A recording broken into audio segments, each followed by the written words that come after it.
So on this 2014 customer complaint is so the starter will not engage. To check the device, as you can see they already had a wire as an overlay.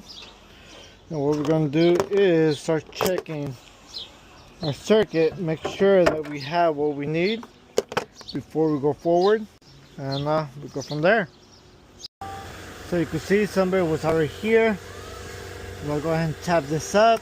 That should engage, and it does not. I already did checks. Let me show you. So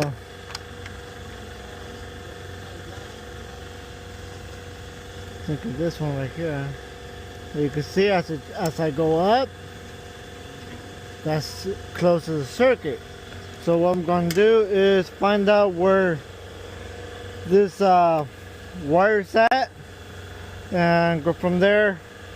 Make sure that it's not rotted through. They changed the transmission of the motor. I'm not quite sure, I forgot. So I believe what happened was they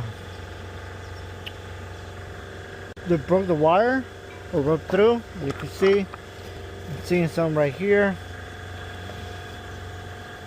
Some of the wires are pinched.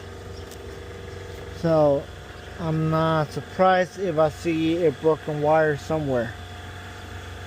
So on the vehicle, customer was informed of a broken wire. We still do not know where that broken wire is at. We were trying to get extra time to be able to get to the point where that wire is broken. They declined that time, so they just want us to tell them what wire it is, where it comes from, so they will be able to start looking for the wire themselves. I mean, sometimes that's how it is when you service other shops. Some customer will approve everything because they don't want hassle with it, and some others they will want to know what's wrong and they will do the rest.